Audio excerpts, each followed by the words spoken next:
Eh ben bonjour tout le monde. Alors, aujourd'hui on va du coup, alors déjà j'espère que vous m'entendez bien, au besoin dites-le moi, etc. Donc aujourd'hui programme un peu chargé puisqu'on va passer en revue les 8 textes euh, de la première partie de l'année, donc de Colette jusqu'à Molière, enfin jusqu'au mariage de Figaro.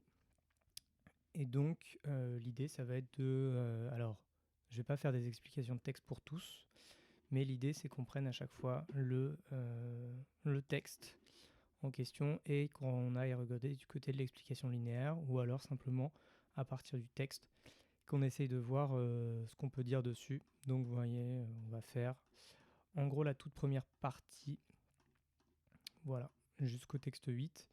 Donc, l'idée, c'est que vous le remettiez en tête et éventuellement qu'on trouve des ouvertures, puisque sur les premières explications linéaires, j'avais pas fait d'ouverture parce que pour le début de l'année, ça aurait été un peu trop prise de tête pour vous.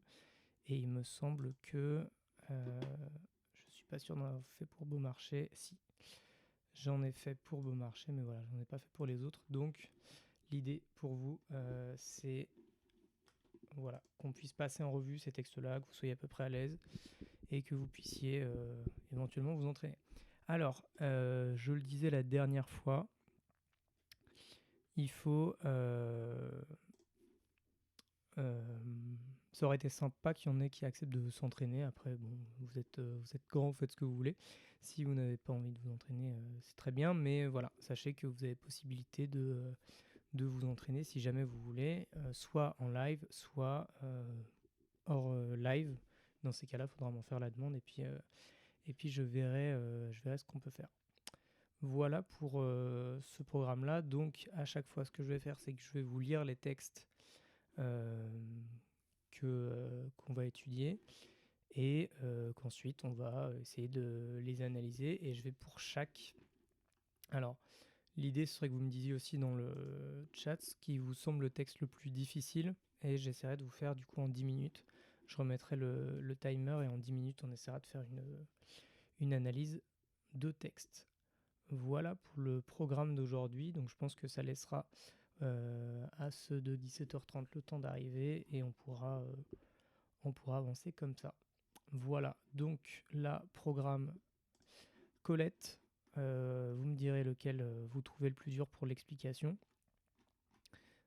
pour un entraînement très concret, et puis simplement Georges Sand. Voilà, donc on commence avec le premier texte de Colette. Je vais vous donner quelques petites recommandations aussi sur ce qu'il faut remarquer, ce qu'il faut avoir en tête quand on aborde les textes de Colette. Donc bien sûr, vous les aurez révisés. Ça c'est la base, vous aurez révisé vos explications de texte, etc. Mais comme on a dit que l'idée c'était d'être le plus naturel possible, l'idée c'est aussi que vous ayez en tête un certain nombre de choses pour justement être à l'aise avec les textes. Donc à quoi est-ce qu'on est sensible quand on est face à un texte de Colette? On est sensible à déjà la musique des mots, ça paraît tout bête, mais on retrouve parfois un certain nombre d'allitérations au sein même de ce qui est censé être un récit en prose. Donc ça c'est pour la première chose. Et aussi il va y avoir tout ce qui est du domaine des sensations. Aussi cette petite ironie qu'on trouve parfois sur la question du jugement, etc.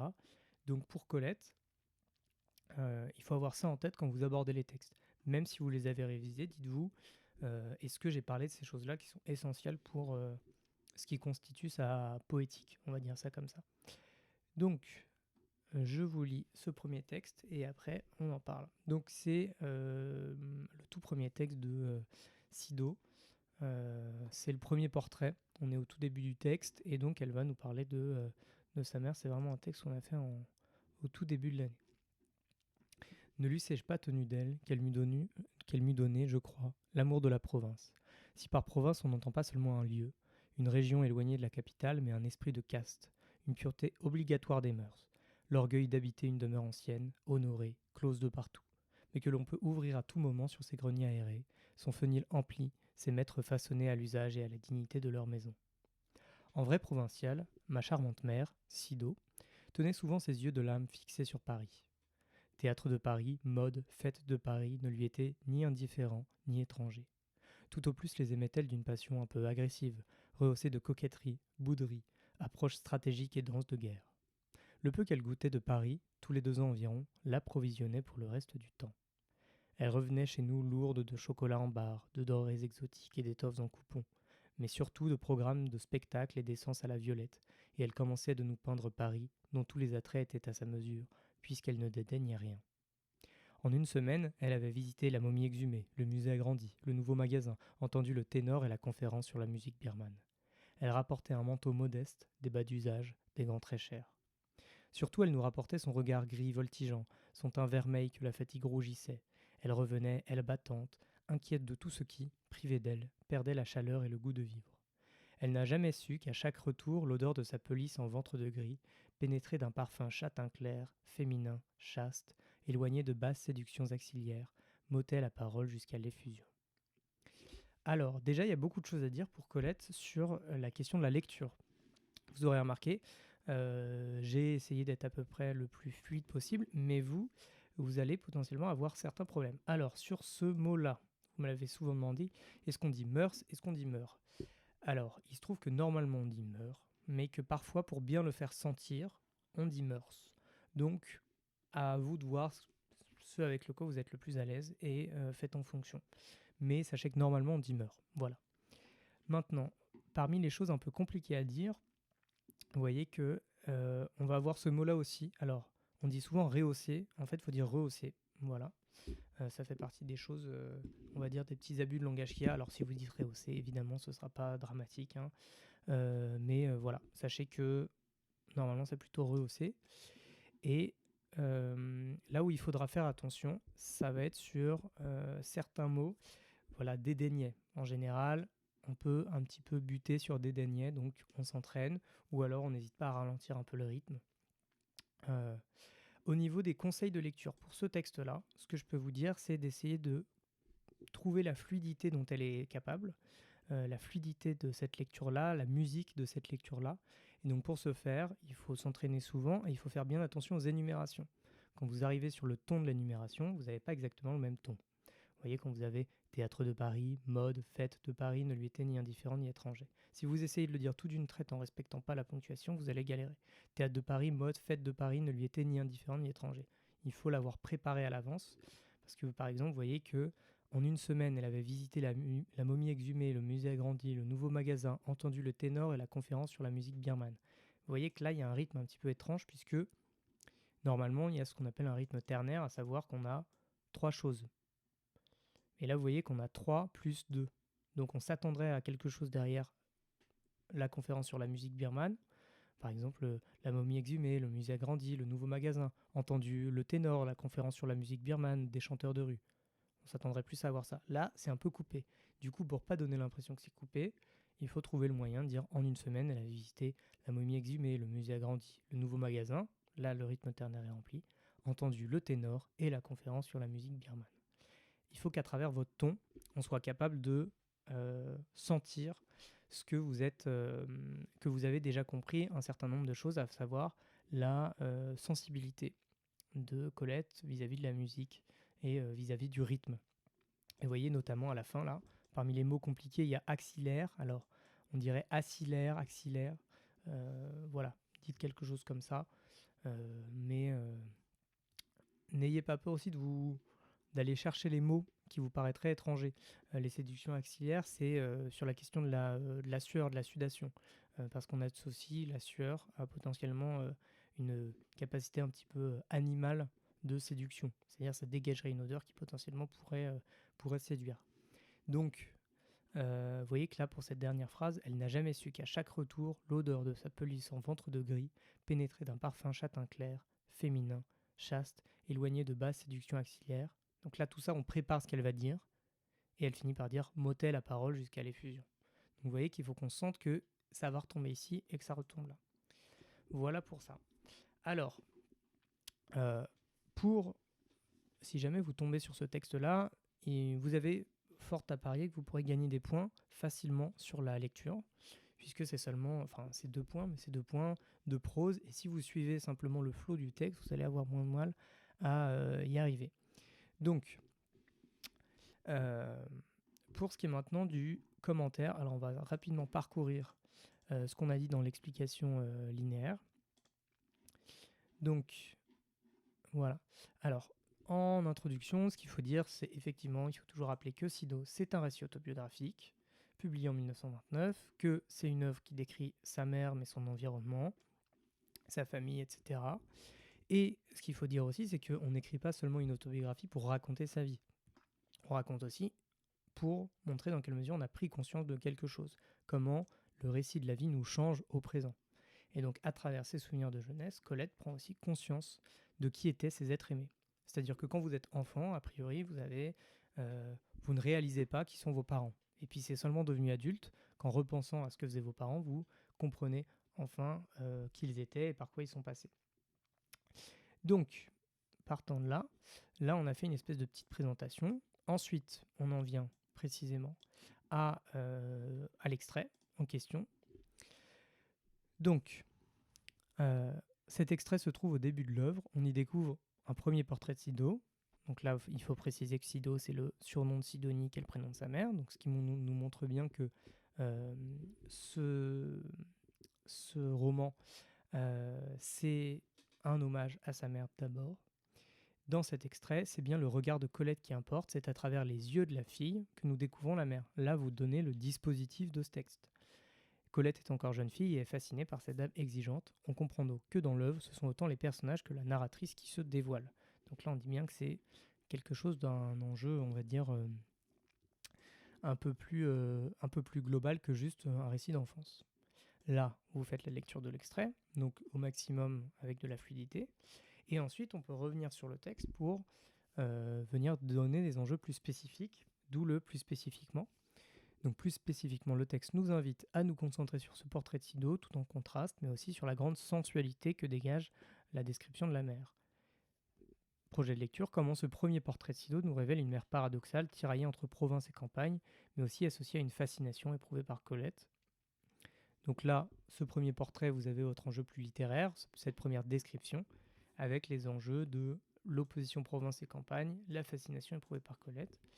Les mouvements qu'on avait donnés, c'était du début à la ligne 6, avec l'amour de la province. Donc, voilà, ici, du début à la ligne 6, l'amour de la province. Alors là, vous voyez qu'il y a une petite erreur de numérotation, vous ferez attention dans le descriptif. Mais en gros, voilà, c'est le premier paragraphe. L'amour de la province. Puis, on va se retrouver avec le long mouvement de la ligne 7 à 19, donc qui raconte le séjour parisien de la mère. Et enfin, troisième et dernier mouvement de la ligne 20 à la fin, qui montre la fascination de Colette pour sa mère. Vous avez été beaucoup à me dire que ce texte, il était assez difficile. En fait, ce texte, il est assez simple à traiter dès lors qu'on fait un petit peu... dès lors qu'on accepte de suivre le texte. Donc, d'abord, ce qu'il faut dire, c'est qu'on a ici, voilà, on a le « Ne lui sais-je pas tenu d'elle qu'elle m'eût donné, je crois, l'amour de la province ». En gros, ce qu'elle dit, c'est que si je ne l'avais pas reçu de naissance, donc par les gènes, elle m'eût donné, je crois, donc ça veut dire qu'elle me l'aurait donné par l'éducation. C'est-à-dire que à toutes les échelles, elle a l'amour de la province par sa mère. Et là, elle vient dire ensuite, si par province, on n'entend pas seulement un lieu, donc là, on s'éloigne de la définition classique de la province, savoir ce qui n'est pas Paris, une région éloignée de la capitale, donc un lieu géographique, mais un esprit de caste. Donc là, on voit qu'il y a davantage de la tradition, une pureté obligatoire des mœurs, donc sous-entendu par rapport aux mœurs de mauvaise qualité de la capitale, l'orgueil d'habiter une demeure ancienne, honorée, close de partout, mais que l'on peut ouvrir à tout moment sur ses greniers aérés, fenils emplis, ses maîtres façonnés à l'isole et à la dignité de leur maison.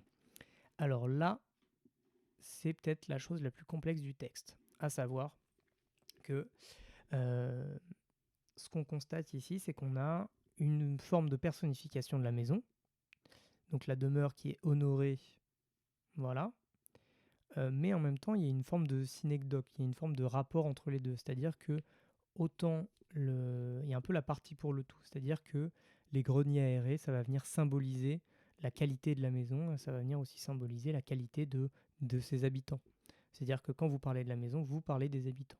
Et on voit que l'orgueil d'habiter une demeure ancienne, honorée, close de partout. En fait, quand elle dit ça, elle parle de la maison, mais on comprend qu'elle parle également euh, des gens, c'est-à-dire qui sont fermés sur certains principes, mais qui ont aussi des qualités d'accueil, etc. Et donc là, cette première partie, elle peut être un peu étrange au regard de ce qui vient ensuite, mais on va en fait avoir une opposition entre Paris et la province. Et donc, en vrai provincial, ma charmante mère Sido tenait souvent ses yeux de lame fixés sur Paris. Donc là, vous voyez que on se retrouve avec, après un premier mouvement, on est surpris de voir Sido présenté en regardant Paris, puisqu'on nous a vanté l'avantage de la province sur Paris. Et tout ce paradoxe est contenu dans la première phrase, où elle est à la fois la vraie provinciale et qu'elle est en quête de capitale, puisqu'elle a ses yeux de lame qui suggèrent une répétition, qui suggère où est véritablement son cœur. Et donc on voit que, elle est un peu ambiguë, cette Sido, puisqu'elle est à la fois les yeux tournés vers Paris et en même temps vraie provinciale. Et elle ne choisit pas forcément entre les deux. On voit néanmoins qu'il y a un côté un petit peu provincial dans sa manière d'être à Paris, puisque c'est toujours théâtre de Paris, fête de Paris. La répétition de Paris, ici, il y a un côté un petit peu l'excitation de la touriste.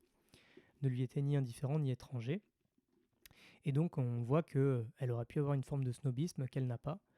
Tout au plus les aimait-elle d'une passion un peu agressive, rehaussée de coquetterie, bouderie, approche stratégique et danse de guerre. Alors ici, vous voyez qu'il y a quelque chose qu'on n'avait pas forcément beaucoup avancé à l'époque, mais il y a une forme de séduction de la capitale. Comme si Paris, c'était un petit peu l'amant de Sido. Elle aime d'une passion un peu agressive, rehaussée de coquetterie, de bouderie, approchée stratégique et danse de guerre. Cette forme de séduction, on voit que elle, elle se ressent dans le côté elle va s'en aller et puis elle va revenir plus tard. Et comme si aussi sa fille n'avait pas à avoir Paris. Le peu qu'elle goûtait de Paris l'approvisionnait pour le reste du temps. Elle revenait chez nous lourde de chocolat en barre. Donc là, on voit qu'on va avoir une énumération qui va nous montrer un peu la sensibilité, la beauté et le côté agréable de Paris, puisque ce sont des choses très variées qu'il y a, mais qui tous se caractérisent par une sensation.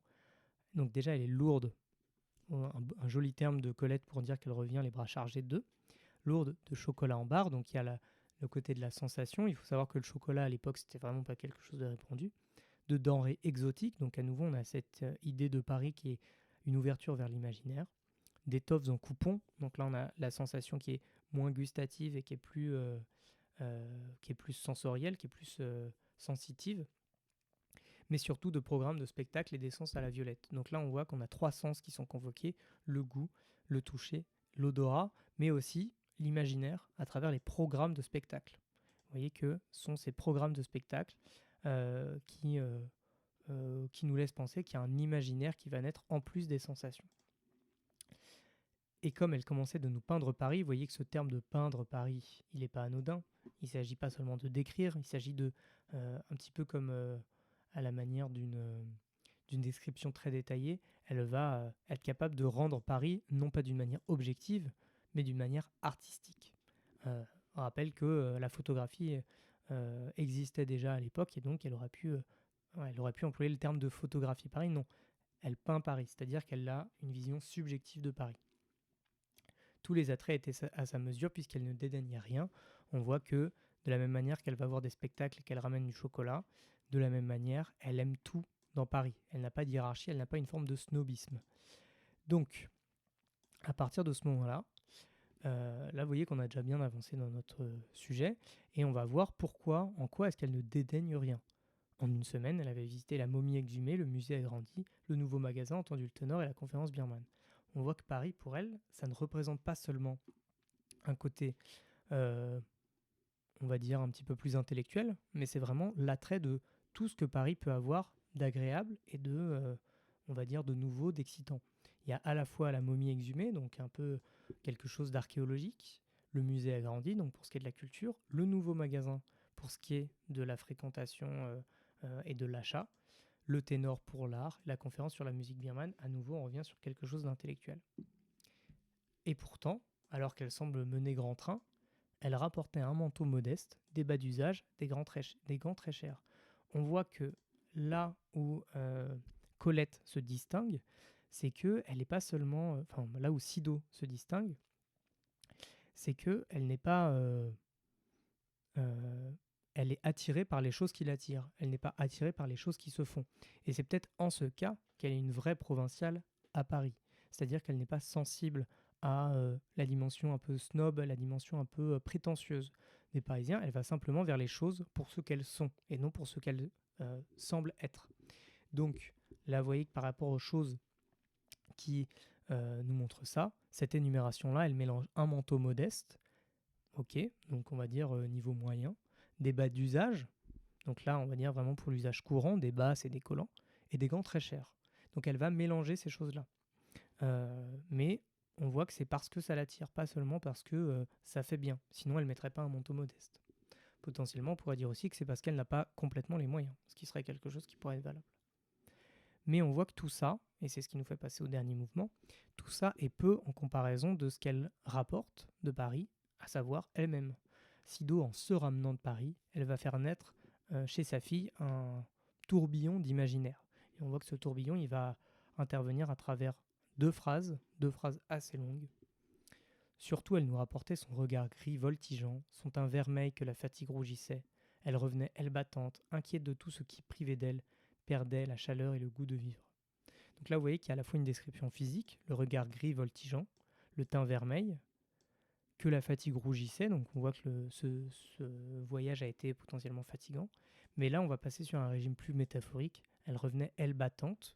Donc vous voyez ce côté très aérien, très léger de la mer, alors que la fatigue pourrait l'alourdir. Inquiète de tout ce qui privait d'elle, perdait la chaleur et le goût de vivre. Donc on voit qu'il y a vraiment quelque chose de vital à travers la présence de Sido. Et donc, c'est ça qui va nous la faire, qui la rend indispensable. Et on comprend à travers cette phrase-là que ce qui perd la chaleur et le goût de vivre sans elle, c'est Colette, tout simplement. Et donc, c'est ça qui va être particulièrement retenir notre attention. Et donc, là, il y a quelque chose de la fascination de l'enfant, puisqu'elle n'aura jamais dit, et qu'au moment où elle écrit Colette, Sido est décédée, en 1929, elle n'a jamais su. Et donc là, c'est là où on voit la Colette plus adulte qui parle. Elle n'a jamais su qu'à chaque retour, l'odeur de sa pelisse en ventre de gris pénétrait d'un parfum châtain clair, féminin, chaste, éloigné des basses séductions axillaires, m'ôtait la parole et jusqu'à l'effusion. Alors là, cette fascination, elle se passe déjà à travers les parfums, à travers aussi Enfin là, c'est essentiellement à travers les parfums, ça vient la priver quasiment de ses sens, puisqu'elle n'est plus capable de parler, elle est simplement en réception de ce qui lui arrive dessus. L'odeur de sa pelisse en ventre de gris, donc déjà une première odeur, laquelle est pénétrée d'un parfum châtain clair. Alors là, ici, vous voyez qu'on serait dans quelque chose qui s'appelle la synesthésie. Alors la synesthésie, pourquoi ? Je vais peut-être vous ouvrir un petit fichier Word pour que on puisse retenir certains mots. Donc ici, voilà. Donc là, pourquoi je parle de synesthésie ? Parce que en fait, si vous y réfléchissez bien, il n'est pas vraiment possible d'avoir un parfum châtain gris. Alors, hop. Voilà. Tac.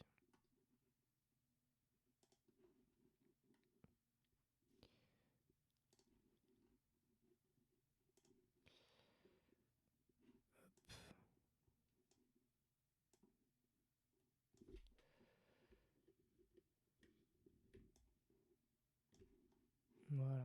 Alors, hop. Je vais le mettre juste ici. Donc la synesthésie. En gros, ça va être le mélange des sens. Pourquoi il y a ces éléments-là ? Parce que la synesthésie, ça va être le moment où précisément vous allez mélanger un sens avec un autre. Vous le retrouvez par exemple dans Rimbaud, avec le doux froufrou. Mes étoiles au ciel avaient un doux froufrou, c'est-à-dire qu'il est capable d'entendre les étoiles, alors que normalement on les voit. Là ici de la même manière, le parfum châtain clair, une couleur n'a pas d'odeur. Et donc là, elle vient donner une odeur à la couleur. Ok. Et on voit aussi toutes les qualités qu'elle prête à sa mère à travers son odeur. Là aussi, on se retrouve avec une forme de synecdoque, encore un autre mot. Donc la synecdoque, c'est la partie pour le tout. Alors pourquoi on parle de synecdoque ici? Parce que le parfum châtain clair féminin chaste, éloigné de toutes les basses séductions axillaires, en fait ça caractérise sa mère. À travers son odeur, on retrouve tous les éléments qui caractérisent sa mère. Donc son parfum égale elle-même. Ok. Donc là ici, vous voyez que arrivé jusque-là, il y a l'enfant qui est soufflé, qui est réellement fasciné. Il y a l'effusion, il y a une espèce d'effusion, mais d'effusion de quoi? Puisqu'elle lui a ôté la parole, une effusion simplement de bonheur, de fascination face à sa mère. Donc, là ici, vous voyez que il y aura peut-être plus de choses à dire, vous irez voir sur le corrigé, mais en tout cas sur l'essentiel c'est ça. Et en conclusion, ce premier portrait de Sido nous montre une femme en contraste, en tension entre la province et Paris. De la province, elle tire une fierté aristocratique, ancrée dans la tradition et l'héritage, mais de la ville, elle retient un vivier de nouveautés dont elle jouit sans souci de classe sociale. Cette figure fascinante ressemble en bien des points à Colette. On comprend alors comment sa mère a été pour elle un modèle, puisqu'elle n'a eu de cesse, en étant devenue une vraie figure parisienne, de conserver un ancrage provincial, à commencer par son accent bourguignon qu'elle conservera toute sa vie. En filigrane de Sido, on devine donc la future Colette. Alors là, vous voyez que j'ai un petit peu fait une ouverture malgré tout, à travers l'accent de Colette. Si vous n'avez jamais entendu Colette, je vais peut-être vous la montrer. Alors.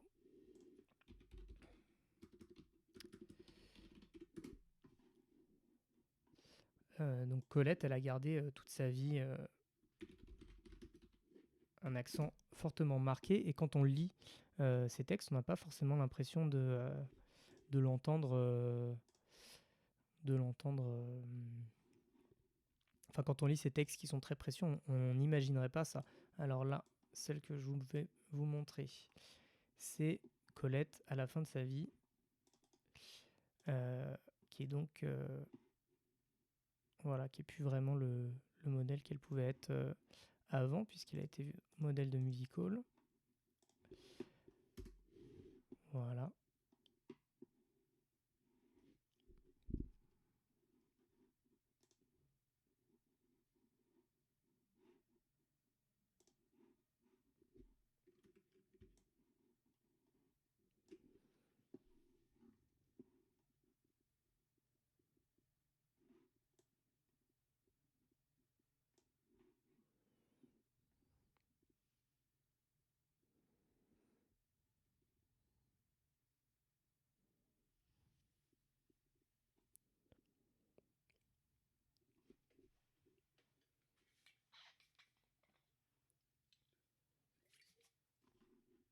De contempler la lumière du jour.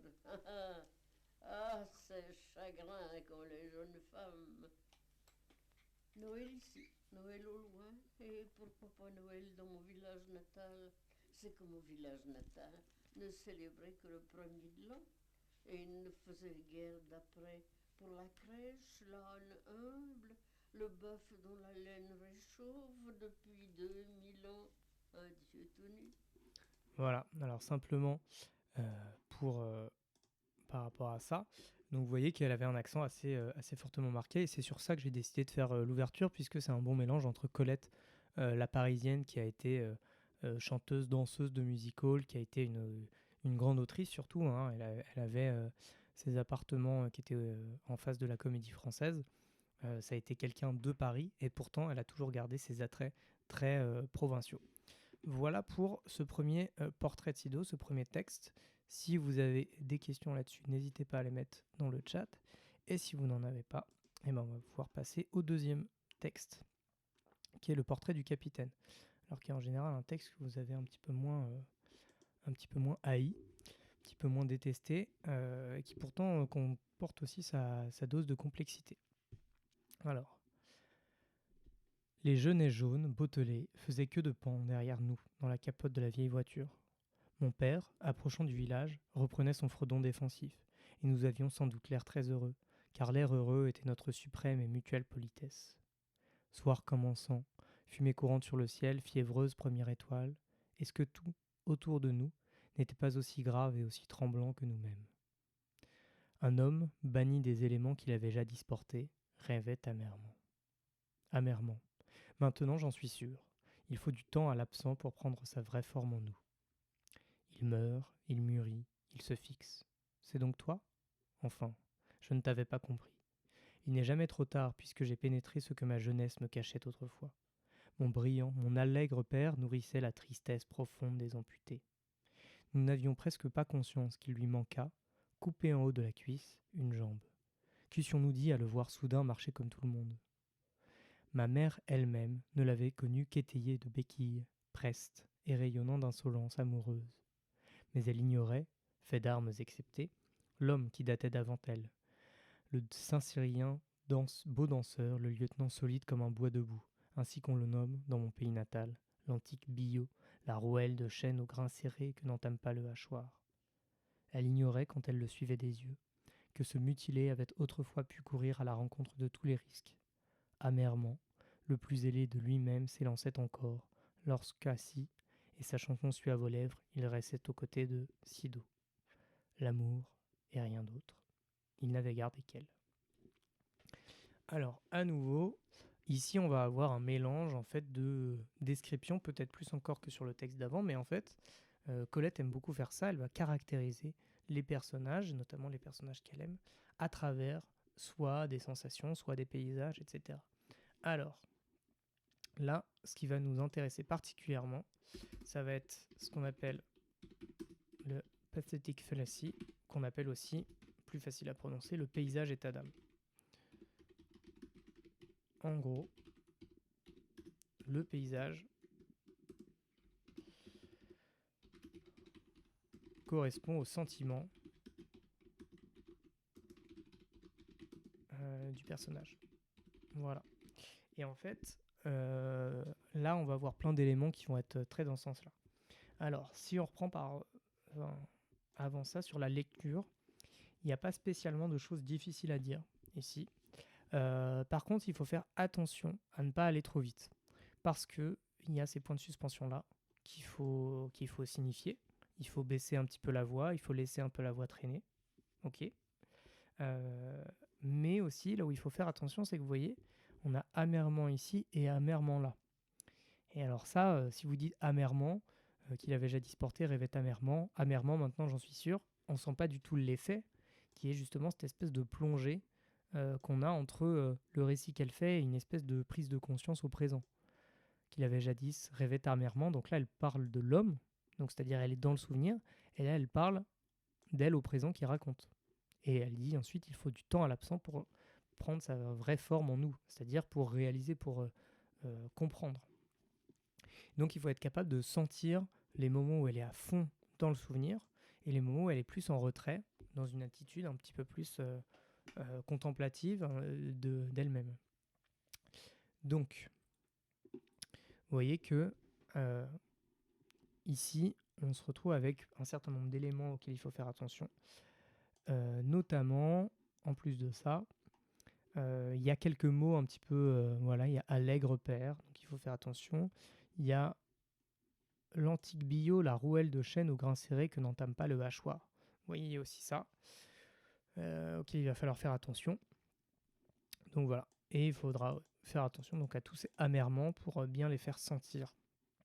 Pour bien faire sentir ce mélange d'amertume et pourtant de joie. Vous voyez qu'il y a quelque chose un petit peu de l'ordre d'un coucher de soleil, puisqu'il y a à la fois cette espèce de beauté du coucher de soleil et en même temps quelque chose de plus grave, à la fois de la légèreté et de la gravité. Et on voit que tout ça, en fait, ça caractérise assez bien son père. Son père qui, ayant perdu sa jambe, mais ayant trouvé l'amour, porte à la fois avec lui une espèce de nostalgie de sa jambe et de celui qu'il était avant, et en même temps, il a Sido. Donc l'amour et rien d'autre, il n'avait gardé qu'elle. Sous-entendu, il n'a pas gardé la rancœur et la douleur. Pourtant, on sent bien qu'il y a une forme de douleur à travers ça. Voilà. Alors, pour ce qui est de l'explication de ça, n'hésitez pas, si vous avez des questions, etc., n'hésitez pas. Mais pour ce qui est de cette analyse-là, alors, pas histoire de ma vie, ça on va le faire après. Voilà. Alors, ici j'avais fait une présentation un peu plus succincte, mais pourtant qui est bien détaillée. Donc on va la prendre dans l'ordre. Alors je vais peut-être vous mettre me débrouiller pour vous mettre les deux en même temps. Voilà, hop.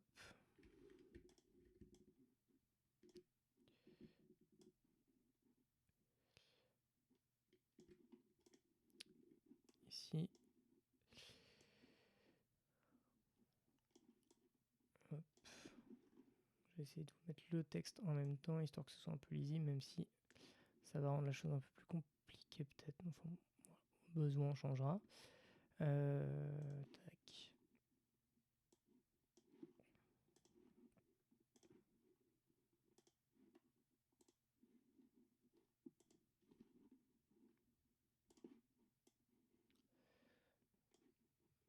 Voilà, alors.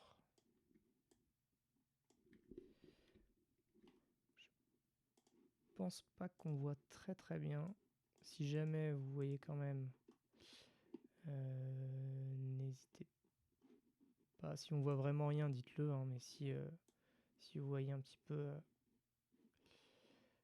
ça peut suffire. Voilà. Ok. Donc,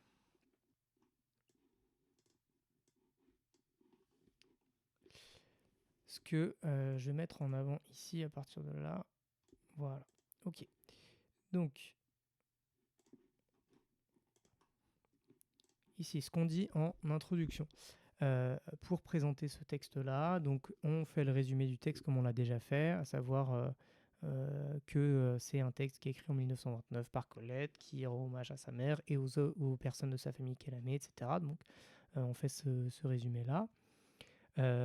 Ensuite, on parle de la situation. Donc là, ici, on est au début du chapitre 2, qui est consacré à son père. Elle raconte ce qu'elle connaît, ce qu'elle ignore de son père, elle montre son caractère. Là, vous faites la lecture expressive, je ne l'ai pas mis dans le corrigé, mais c'est ce qu'il faut faire. Et au niveau des enjeux, on voit que ce qu'elle fait, c'est qu'elle raconte un épisode qui l'a marqué. Et à l'occasion de cet épisode-là, donc de cette promenade dans les genêts jaunes, etc., elle raconte, elle fait le portrait de son père et elle prend même et elle prend également conscience de la tristesse qui devait être la sienne à cette époque-là. Et à cause de son handicap, donc qui est la chose la plus évidente dont elle n'a pas parlé jusqu'ici, elle va aussi saisir qu'il est quelqu'un de très mélancolique et elle se souvient en gros de sa vie, qui se souvient de sa vie d'avant. Donc le projet de lecture qu'on avait défini, c'était entre ce qu'elle connaît et ce qu'elle ignore de son père, quel est le portrait que Colette tente de dresser de son père, qui navigue entre joie et mélancolie. Là, vous voyez, il n'y a pas besoin de faire très compliqué, on a juste ces deux éléments-là. Au niveau de la composition du texte, donc des mouvements, on a le premier qui nous présente un souvenir de Colette, donc cette espèce de promenade en voiture, etc. On a le deuxième, donc là vous voyez qu'à chaque fois on justifie le découpage des mouvements. On ne dit pas juste de là à là, on dit de là à là parce que. Ensuite il y a une interrogation. Amèrement maintenant j'en suis sûr, il faut du temps pour prendre sa vraie forme en nous. Il faut du temps à l'absent pour prendre sa vraie forme en nous. Et enfin, un dernier paragraphe qui est l'occasion de croiser les points de vue entre ce que Sido savait, donc pas seulement Colette mais Sido, et ce qu'était réellement le passé du capitaine. Donc, au niveau du récit à proprement parler, déjà il y a ce retour teinté de mélancolie. Alors, ce qu'on constate, c'est que c'est le récit d'un souvenir, donc déjà il faut dire les évidences, ce qu'elle raconte, c'est un souvenir. Récit d'un souvenir, retour en calèche à l'image de son père, c'est un très beau moment, mais dans le soir couchant, il y a une certaine mélancolie à la scène. Donc il y a un moment entre joie et tristesse, comme son père. Donc c'est là que vous allez parler du paysage état d'âme de ce moment-là. La fin du paragraphe, elle vient souligner une tristesse qui les gagne avec ce soir tombant, avec la fumée, avec les étoiles. Là ici, vous voyez qu'on pourrait en parler à travers les espèces de propositions averbales qu'on retrouve ici. Soir commençant, fumée courante. Alors c'est plutôt des gérondifs avec les participes présents. Soir commençant, fumée courante, mais vous voyez que les phrases, elles sont incomplètes. Ici, il manquerait un article, le soir commençant, les fumées courantes, etc. La suppression de l'article, ça donne un côté très vaporeux, très aérien à tout ça. Et la phrase finale va mettre l'accent sur son père, porteur d'une mélancolie plus profonde. Un homme, banni des éléments qu'il avait jadis portés, rêvait amèrement. On comprend alors que la tristesse du capitaine est liée à son passé. Voilà, il y a le fait d'être banni des éléments qu'il avait jadis portés. C'est là où on va trouver la dimension plus triste. L'association du rêve et de l'amertume nous montre la complexité du personnage. Les points de suspension viennent mimer la rêverie du père. Là, voilà, c'est là où on a vraiment quelque chose d'assez mimétique. Vous mettez 3 petits points, il y a quelque chose d'un peu flottant, et vous faites comprendre que le personnage est en train de rêver. Et là, on va passer du point de vue de Colette. Colette au présent, en 1929. Une prise de conscience tardive. Le deuxième paragraphe s'ouvre sur une anadiplose. Alors, l'anadiplose, qu'est-ce que c'est ? C'est le fait de commencer une phrase, alors souvent c'est un vers, par le mot qui a fini la précédente. Donc là, vous voyez que typiquement, c'est ce qu'on a avec rêvait amèrement, maintenant j'en suis sûr. Qu'est-ce que ça permet, cette anadiplose-là ? Ça permet de dynamiser le texte et ça permet aussi de faire un lien entre les différentes époques. Ça permet de faire un lien entre le passé et le présent de la narration. Il vient également mettre l'adverbe sur amèrement, évidemment, en le répétant, et donc on a les deux choses qui sont présentes. Alors, la phrase qui vient ensuite, donc vous pourriez aussi passer plus de temps sur il faut du temps à l'absent pour prendre sa vraie forme en nous. Ici, on pourrait dire qu'elle a eu besoin de, on va dire, de la 50aine d'années qui la sépare de ce moment-là pour vraiment prendre conscience de qui était son père. Et donc, on a à travers l'adverbe amèrement ces 50 ans qui la sépare de la prise de conscience. On a ensuite la phrase du troisième paragraphe. Il meurt, il mûrit, il se fixe.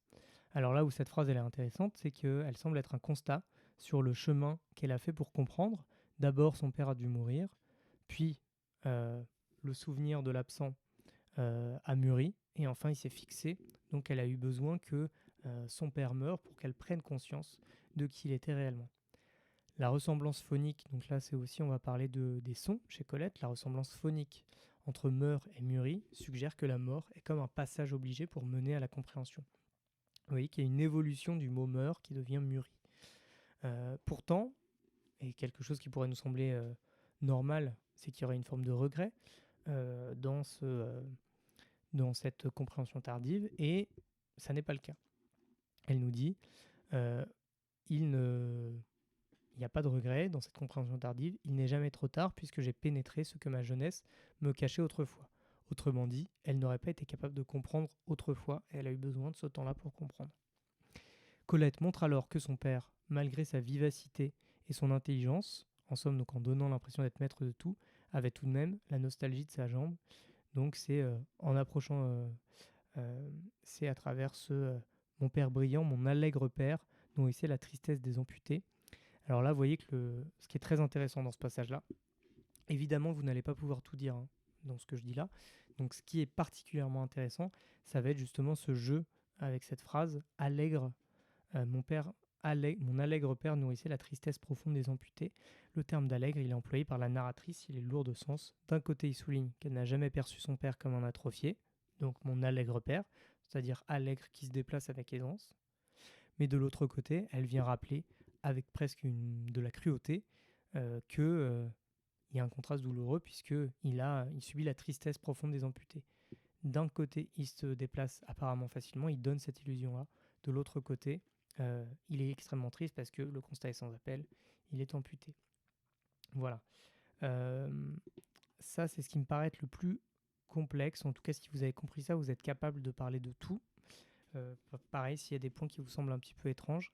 Un point rapidement sur lequel je vais repasser, c'est cette question du mon père étayé de béquilles. On voit là à nouveau toute la subtilité de Colette, puisque étayé, ça veut dire en plus, quelque chose en plus.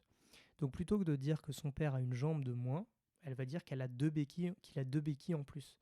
Donc sous-entendu, elle vient souligner le plus de son père plutôt que le moins qui serait sa jambe. Donc il y a une description positive de cette amputation. Voilà pour les éléments qui me paraissent les plus intéressants. Dernière chose peut-être, la tristesse du père qui passe à travers justement cette mélancolie-là. Il va chanter, la voix suave.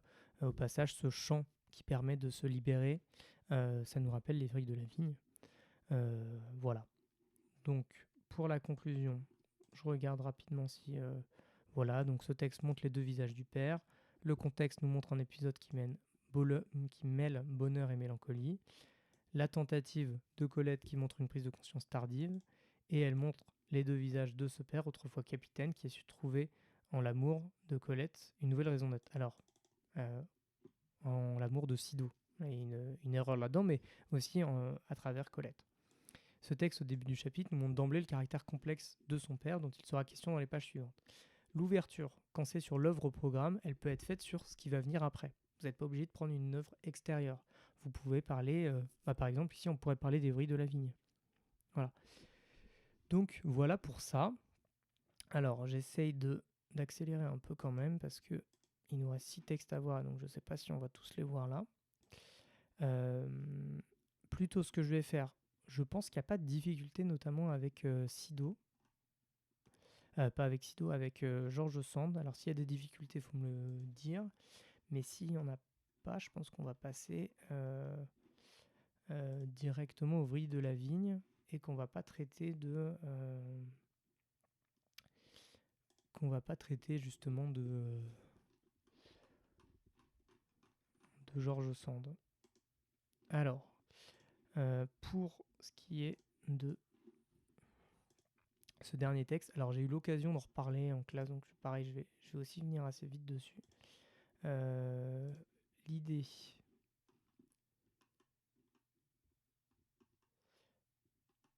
Donc je pense qu'on va plus le résumer. Donc je vous ai mis en regard l'introduction. Je pense qu'on va simplement regarder l'introduction et la conclusion pour ce texte-là. Si vous avez besoin que j'en parle plus, dites-le moi. Donc ce texte des vrilles de la vigne, alors je vais vous le lire quand même. Voilà. Alors, j'ai vu chanter un rossignol sous la lune, un rossignol libre et qui ne se savait pas épier. Il s'interrompt, parfois, le col penché, comme pour écouter en lui le prolongement d'une note éteinte. Puis il reprend, de toute sa force, gonflé, la gorge renversée avec un air amoureux désespoir. Un air d'amoureux désespoir. Il chante pour chanter. Il chante de si belles choses qu'il ne sait plus ce qu'elles veulent dire. Mais moi, j'entends encore à travers les notes d'or, les sons de flûte grave, les trilles tremblés et cristallins, les cris purs et vigoureux. J'entends encore le premier chant naïf et effrayé du rossignol pris aux vrilles de la vigne. Tant que la vigne pousse, pousse, pousse. Cassante, tenace, les vrilles d'une vigne amère m'avaient lié, tandis que, dans mon printemps, je dormais d'un somme heureux et sans défiance. Mais j'ai rompu, d'un sursaut effrayé, tous ces fils tors qui déjà tenaient à ma chair, et j'ai fui. Quand la torpeur d'une nouvelle nuit de miel a pesé sur mes paupières, j'ai craint les vrilles de la vigne, et j'ai jeté tout haut une plainte qui m'a révélé ma voix. Toute seule, éveillée dans la nuit, je regarde à présent monter devant moi l'astre voluptueuse et morose. Pour me défendre de retomber dans l'heureux sommeil, dans le printemps menteur où fleurit la vigne crochue, j'écoute le son de ma voix. Parfois, je crie fiévreusement ce qu'on a coutume de taire, ce qui se chuchote très bas. Puis ma voix languit jusqu'au murmure parce que je n'ose poursuivre.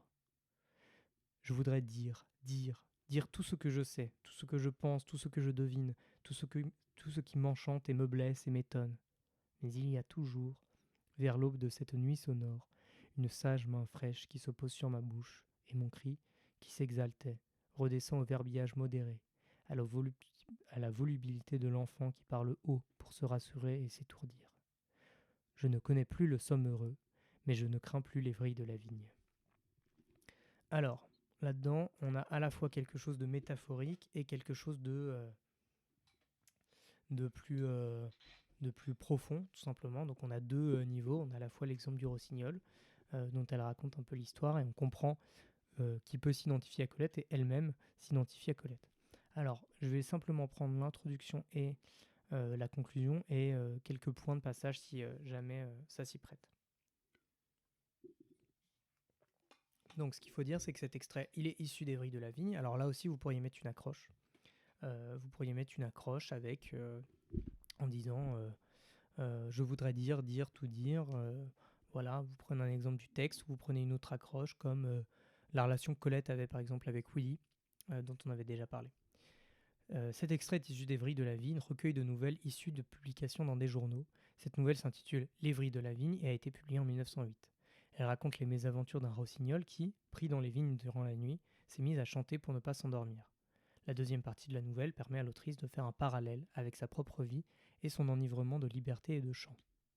Donc là, il faudrait faire la lecture expressive, telle que je l'ai faite, où on comprend bien qu'il y a deux éléments qui rentrent en contact.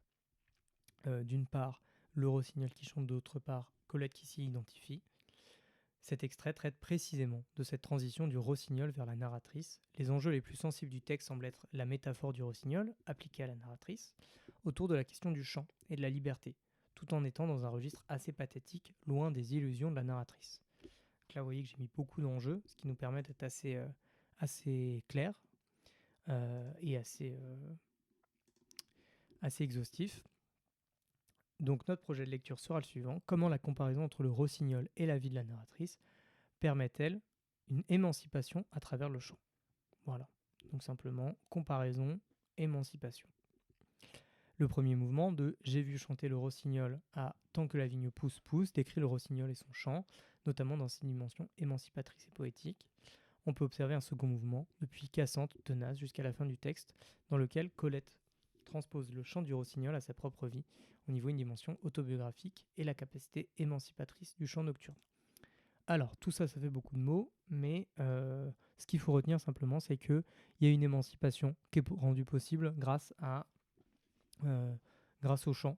Et ça permet justement une liberté, mais c'est une liberté qui n'est pas libre de tout, c'est une liberté qui est lourde de regrets et de remords. Voilà. Alors, sur les éléments les plus pertinents, donc je passe rapidement. Vous voyez que je l'ai traité en long, en large et en travers. Ce qui me semble important dans ce texte-là, c'est de bien préciser les choses qui sont concrètes. Comme c'est une métaphore, on est tenté de dire qu'elle est tout le temps un oiseau. C'est vrai, mais il faut essayer de voir justement en quoi elle s'identifie dans sa vie de tous les jours à un oiseau.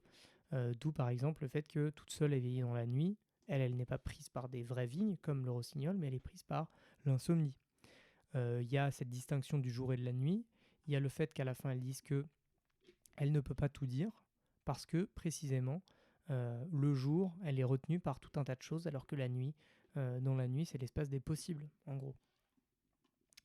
Donc, on a ces éléments-là. Vous voyez, quand elle dit « mon cri qui s'exaltait redescend au verbillage modéré », il y a un passage du cri au verbillage qui est souligné par la dimension péjorative de verbillage. C'est un petit verbe considéré comme un discours abondant mais qui signifie peu de choses. Donc vous voyez que ce qui était un chant devient un verbillage le jour. Il y a un petit peu un côté Dr Jekyll et Mr Hyde là-dedans.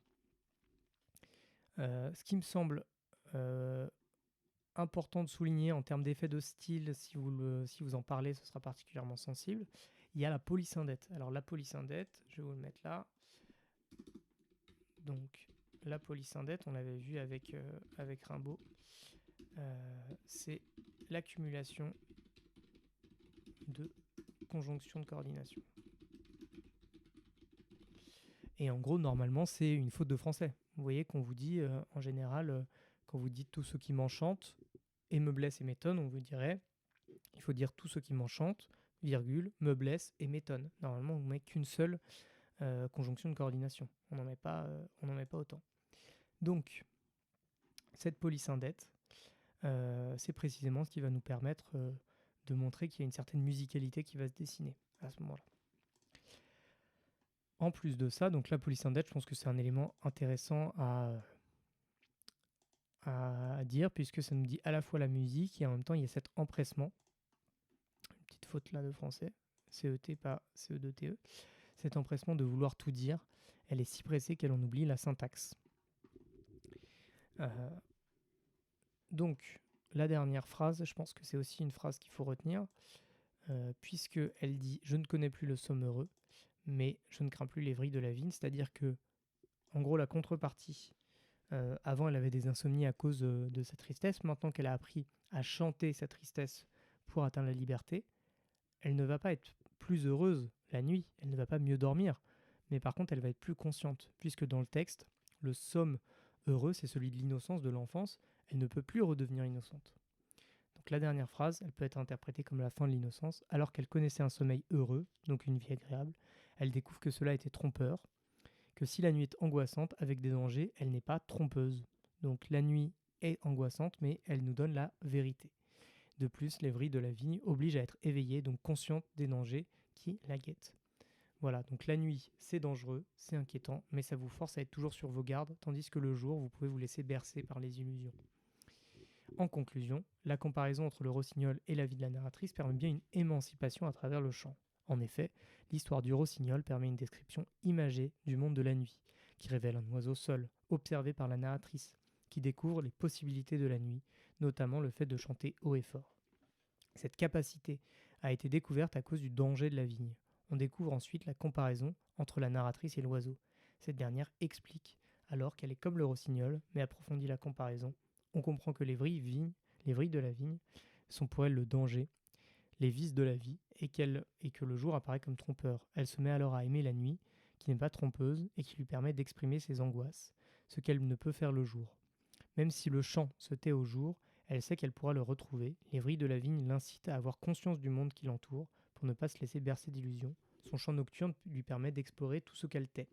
Alors, là, cette conclusion, elle est très longue, mais en fait, j'ai dit plusieurs fois la même chose. Je l'ai dit avec des choses un peu différentes pour la faire sentir, mais en gros, l'idée, c'est que la nuit, c'est dangereux, mais c'est vrai. Le jour, c'est moins dangereux, mais c'est faux. Donc, potentiellement, le jour, c'est plus trompeur et donc plus dangereux que la nuit. À côté de ça, ce qu'il faudra dire, c'est que le chant, l'ouverture qu'on pourrait faire là-dessus, c'est la suite de la carrière de Colette. C'est qu'elle se révélera vraiment à partir du moment où elle se sera débarrassée de toutes les inquiétudes qu'elle avait vis-à-vis de Willy, qui était celui qui la faisait écrire ses premiers romans, les Claudines. Donc on pourrait dire que l'abandon de l'écriture de Claudine pour retrouver une écriture personnelle sera l'illustration de ce chant-là, où on découvrira quelque chose de moins léger, mais de potentiellement plus vrai. Alors, j'ai pas très bien compris l'ajout de la police indette.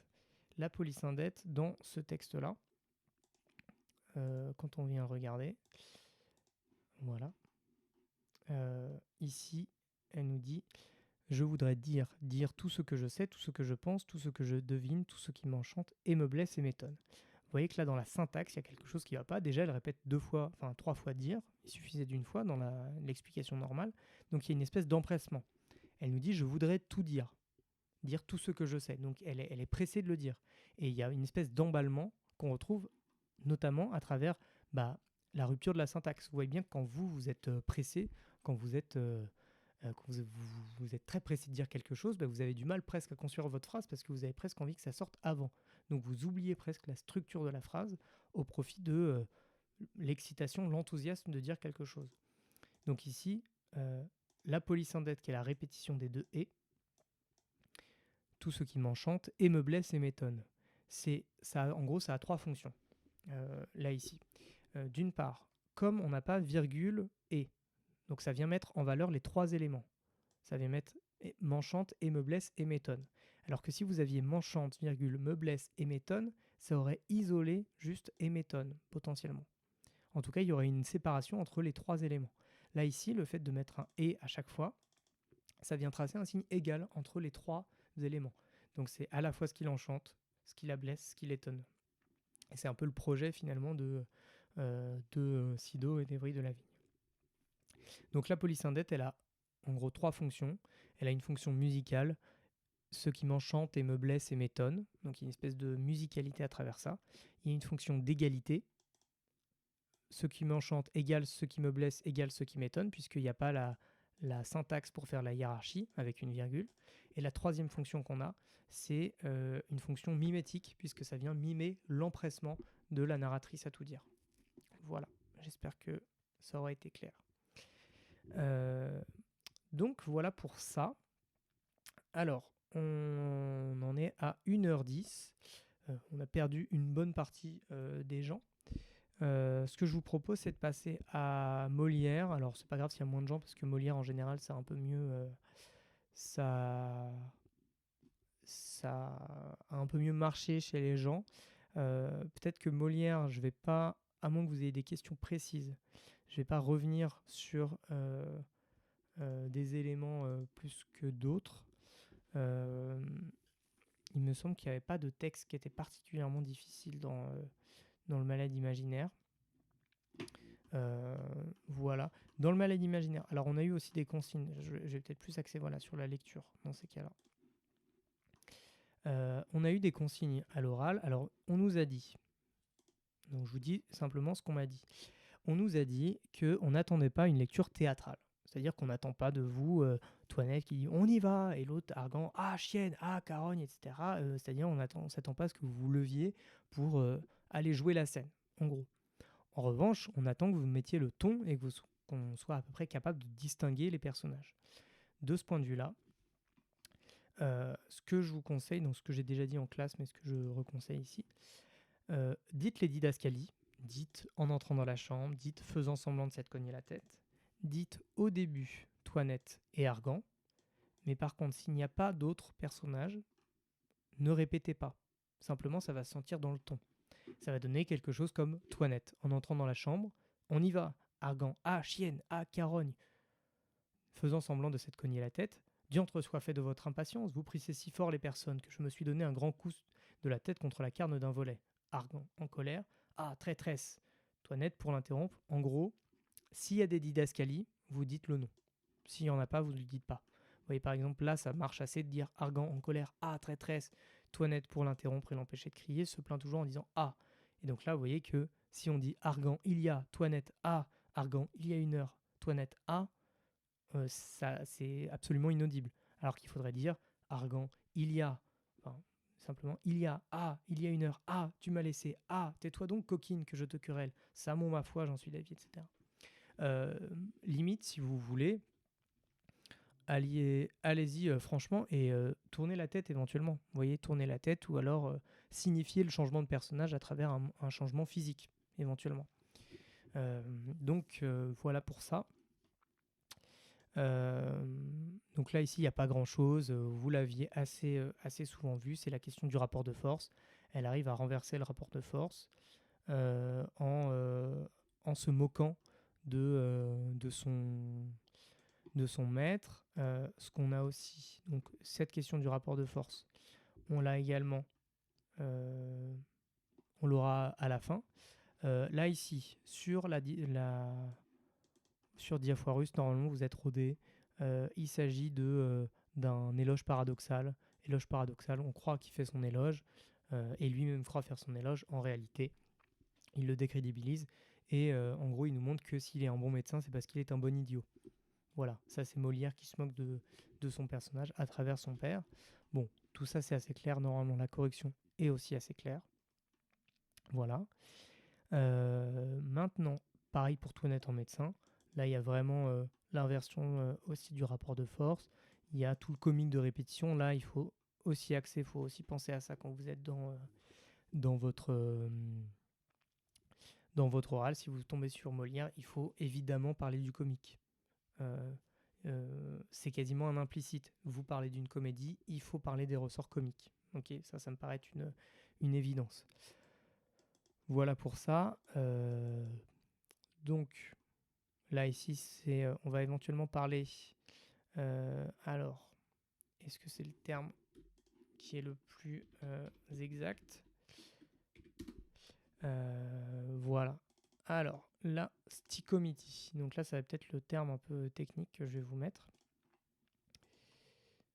Voilà. Hop. La stichométie, c'est l'alternance rapide de répliques. En gros, c'est ça.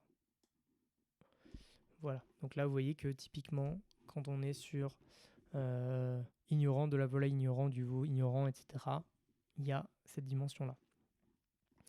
Évidemment, dans ce texte-là, c'est à la fois le renversement du rapport de force et en même temps la présence, la moquerie des médecins, puisqu'elle mime du latin, etc. Enfin bref. Normalement, tout ça, c'est assez clair dans ce que je vous ai mis sur le drive. Donc, c'est vraiment sur le conseil que je vous donne sur la lecture. Soyez le plus alors pas le plus démonstratif, le plus fluide possible. Rendez bien d'une lecture qui montre que vous avez compris les enjeux de la scène, qui montre que vous avez compris l'ironie, etc. Voilà. Voilà pour ça. Alors, je pense qu'on va s'attarder un petit peu plus pour terminer ce live sur ce texte de Beaumarchais qui souvent vous a posé un petit peu problème et qui vous inquiète un petit peu. Donc ça, voilà. Alors, oui, on peut dire que la majorité du texte est en stichométie. Sur le texte 7, on a... Enfin, c'est d'ailleurs pour ça qu'il peut être aussi long, hein, parce que on a en gros quasiment la moitié du texte, sinon les 2 tiers du texte qui sont en stichométie. Voilà. Et alors, ce qu'il faut dire aussi à travers la stichométie, qu'est-ce que ça permet? C'est-à-dire, il ne faut pas seulement dire il y a des stichométies, il faut dire les stichométies permettent d'accélérer le rythme de la scène.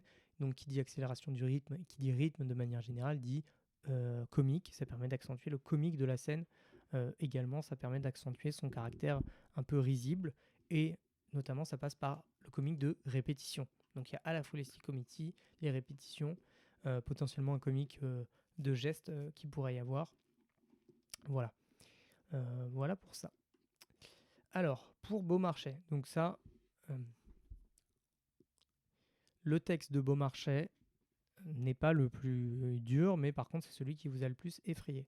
Alors, là, ici, pour les enjeux de la lecture, c'est un monologue. C'est un monologue qui est vraiment pathétique, qui est vraiment triste, qui est fait par un personnage qui normalement est comique. Alors, juste, c'est pas un peu bizarre qu'une réplique soit un seul mot pour une stichométie?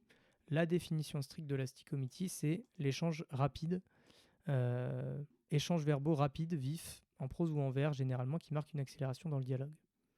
Au sens strict, c'est ça. Voilà. Donc, on est dans les clous.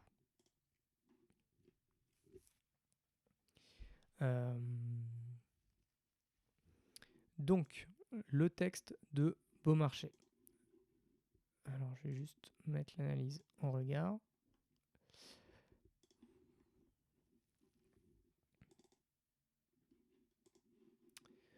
Voilà.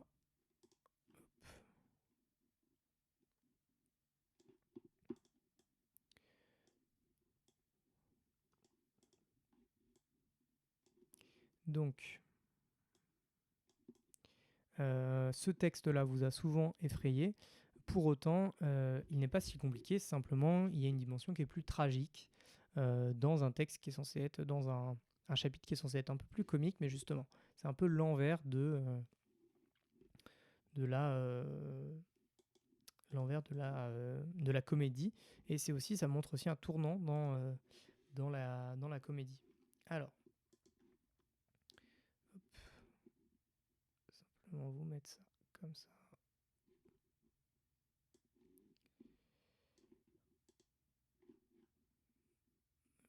Alors, on voit plus l'analyse. Voilà. Ok. Donc, je vais vous faire la lecture de ça. Donc ça, c'est un monologue. Donc c'est en soi un peu plus compliqué, mais vous êtes déjà entraîné au monologue pour Thomas, pour le père de Thomas Diaforos. Normalement, ça ne devrait pas être trop compliqué. Alors, vous dites la didascalie également. C'est important de le dire. Donc, vous dites la didascalie.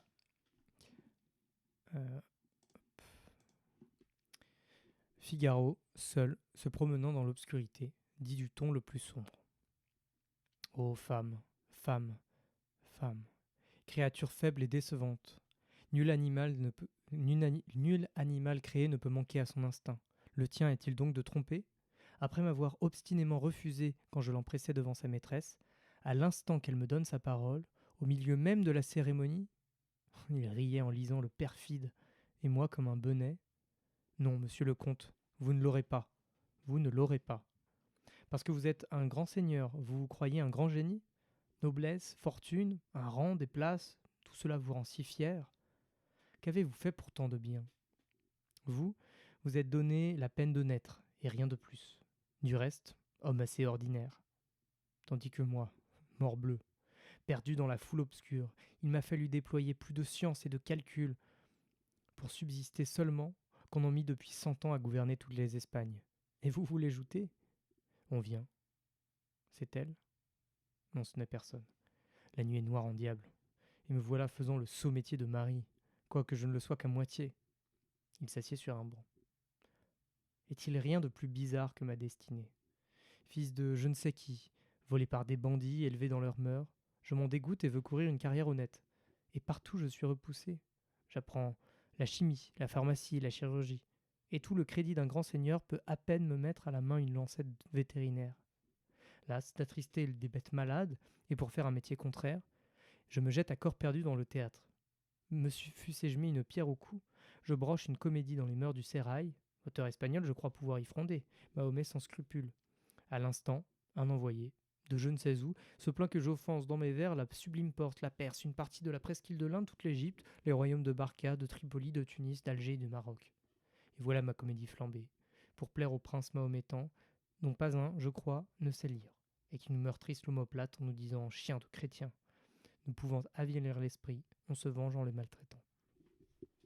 Donc, ce texte, là où je dis qu'il est assez simple, c'est que on retrouve d'abord une lamentation sur la situation. Donc la situation, je le rappelle simplement, je le mets normalement dans le corrigé, mais il faudra le rappeler le jour J. Figaro devait se marier avec sa maîtresse, qu'il a convoitée, qu'il a courtisée pendant toute la pièce. Et les deux devaient se marier. Il y a tout un tas de choses qui font que le mariage n'arrive jamais. C'est pour ça que ça s'appelle le mariage de Figaro.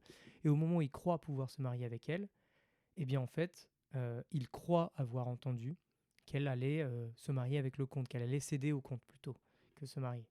Et donc là, lui, il se sent foulé et surtout, il se sent empêché parce que le comte a fait usage de ce qui s'appelait le droit de cuissage, alors qu'il n'a jamais vraiment existé en tant que tel, mais en gros, la possibilité pour un noble d'avoir les faveurs des femmes qu'il entend.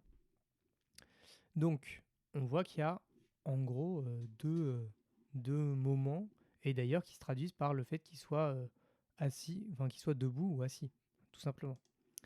Donc je vais vous lire l'introduction, ça va me permettre d'y voir un peu plus clair. Je vais vous détailler un petit peu cette introduction.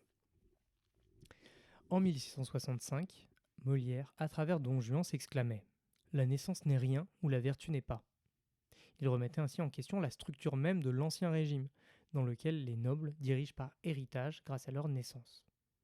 En 1778, plus d'un siècle plus tard, dans une société qui a gardé la même structure, Beaumarchais écrit Le mariage de Figaro ou La folle journée.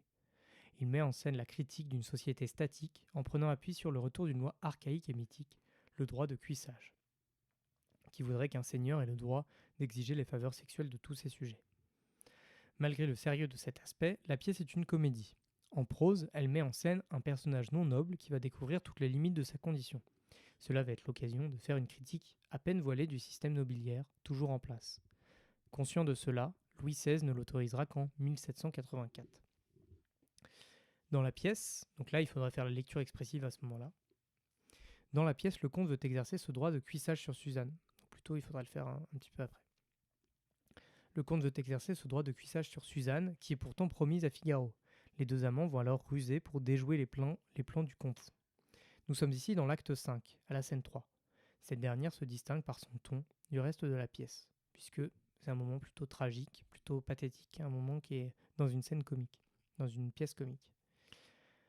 Alors qu'elle proposait un ton léger à travers les dialogues, on assiste ici à un monologue, sombre et grave. En effet, Figaro croit que cette fois-ci, Suzanne a répondu aux avances du comte. Cela donne l'occasion à Figaro de revenir sur sa destinée, qu'il a toujours voulu mener avec vertu, mais qui n'a jamais été récompensée à cause de la censure.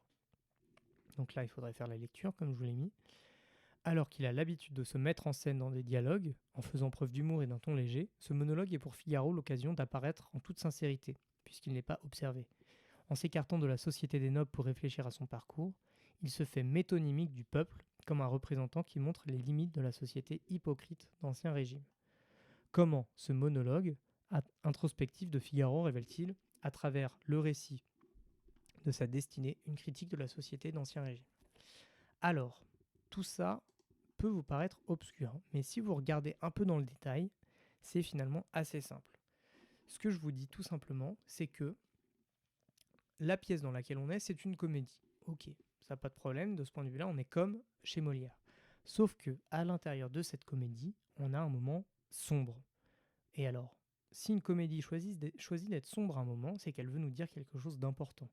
C'est-à-dire qu'elle veut suspendre le rire pour qu'on soit sensible à son discours. De la même manière, si je vais vous montrer un petit peu la même chose, on a le monologue du dictateur dans... voilà. Alors, je vais vous montrer ça. En fait, c'est une très bonne illustration, ce passage-là, de... alors, pourquoi sur la convocation, il y a écrit qu'il faut récapituler, ce sont 2 exemplaires. C'est une manière de s'assurer, je pense, de tout ça. Normalement, c'est votre exemplaire et votre jury en a un. Voilà. Vous prenez pas plus la tête sur ça. Normalement, un justificatif, ça suffit. C'est juste pour... En gros, l'idée, c'est un petit peu comme quand on vous dit de vous ramener 30 minutes à l'avance. C'est pour être sûr que vous soyez là à l'heure. De la même manière, si on vous demande d'avoir 2 descriptifs, vous pouvez pas arriver en disant « j'ai pas mon descriptif », puisque vous êtes censé en avoir 2. C'est-à-dire que même si vous en avez oublié ou perdu un, vous en avez 2. Voilà. C'est juste que votre jury aura le même. Voilà pour ça. Alors, pourquoi je vous ai mis un exemple je vous ai mis un extrait de...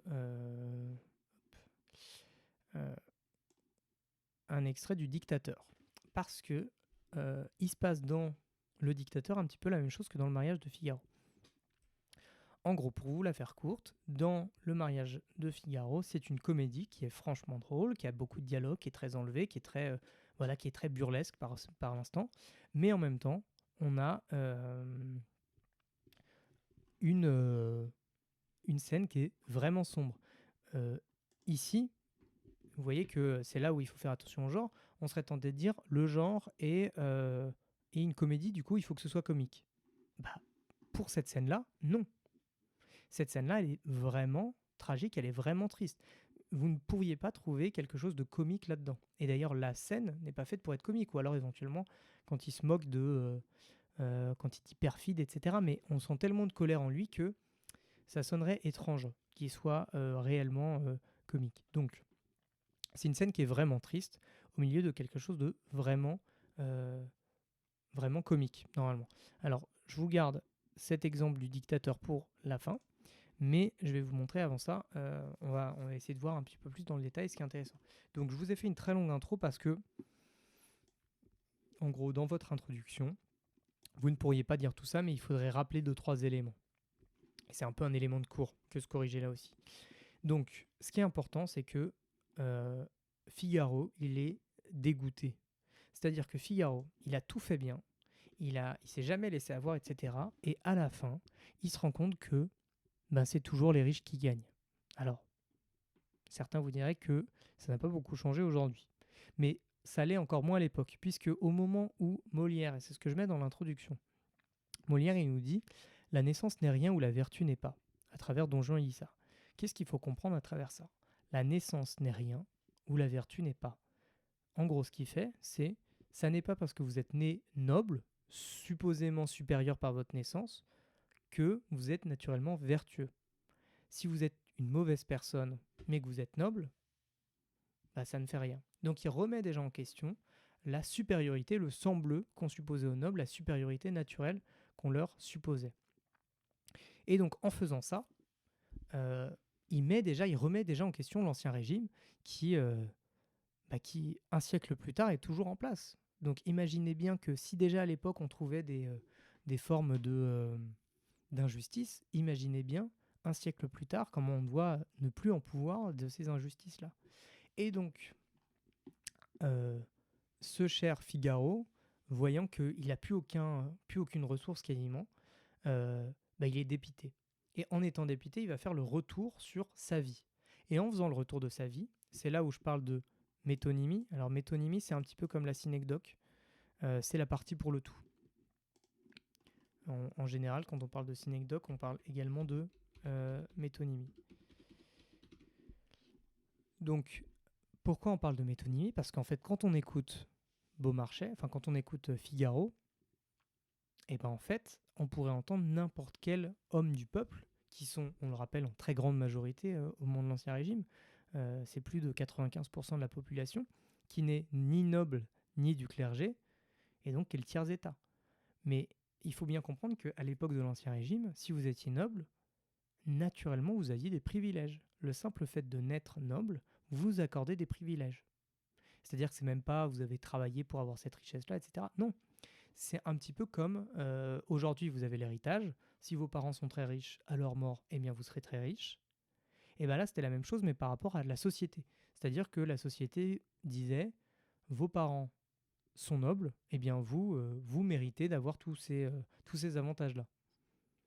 Et donc Figaro, lui, on voit qu'il s'est battu pour plein de choses et qu'il a moins qu'un noble qui n'aurait rien fait. C'est pour ça qu'il va venir rabaisser celui qui est censé être noble pour s'élever, lui qui est censé être bas, mais qui en fait, on le comprend à lire ce qu'il a fait, se révèle beaucoup plus haut que ce qu'il pensait.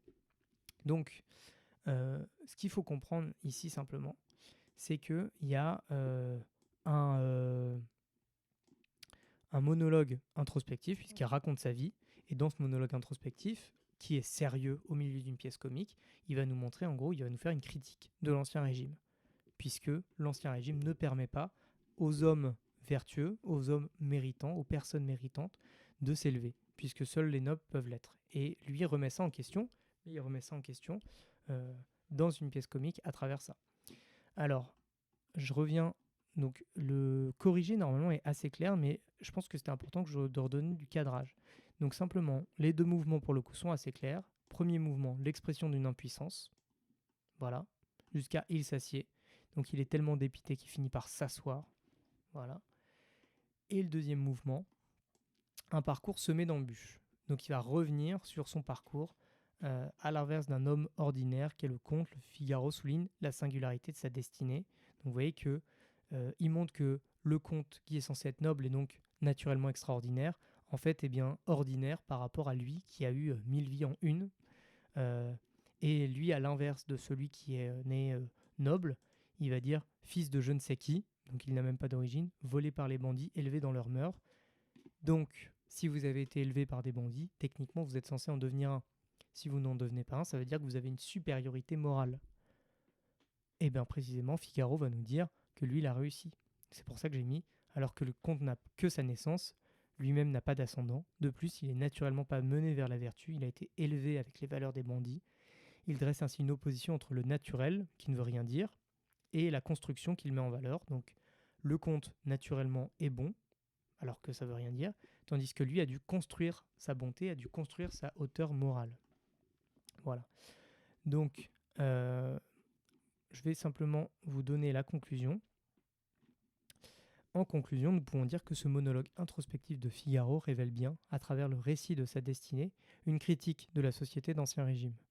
En effet, après avoir déploré son impuissance face à un comte naturellement plus puissant que lui grâce à sa naissance, il a des privilèges que Figaro n'a pas, il fait un retour sur sa vie pour constater que les puissants cherchent à faire taire la pensée dès lors qu'elle leur déplaît, et que la vertu ne les intéresse pas.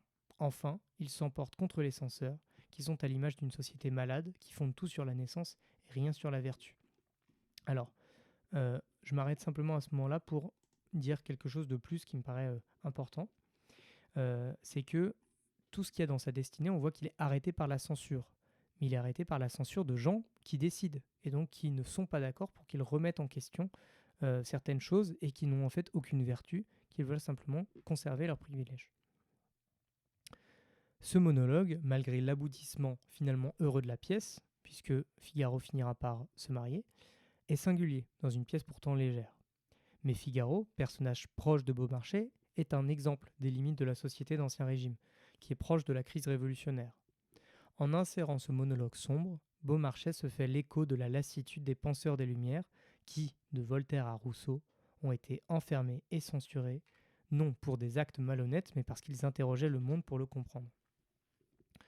Cette conclusion-là, qui est un peu large, cette ouverture qui est un peu large, elle est là pourquoi ? Elle est là pour montrer que, à cette époque-là, on vous enfermait pour vos idées, et les idées de l'époque, c'était les idées des Lumières, c'est-à-dire une volonté d'avoir davantage de savoir, de remettre en question, justement, comme Molière veut le faire, de remettre en question le faux savoir pour vraiment fonder scientifiquement les choses. C'est à cette époque-là qu'on développe l'encyclopédie. C'est à cette époque-là qu'on développe la théorie de l'égalité entre les hommes. Ce qui vous paraît très normal, encore que, dans l'idée qu'on vit dans une société égalitaire, où les hommes naissent et demeurent libres et égaux en droit, ce qui arrive avec la Révolution. Dans l'Ancien Régime, c'est quelque chose qui est condamnable, puisque si vous dites que tous les hommes sont égaux, vous dites le paysan est à l'égal du roi. Et évidemment, comme le roi est censé être de droit divin, il n'est pas question que le simple paysan non éduqué soit à la même hauteur que le noble. Donc si vous me posez la question de l'égalité, vous remettez en question l'autorité du roi. Et donc pour ça, vous pouvez être mis en prison. Et c'est précisément ce que dénonce Beaumarchais, ce que dénoncent aussi les penseurs des Lumières en général.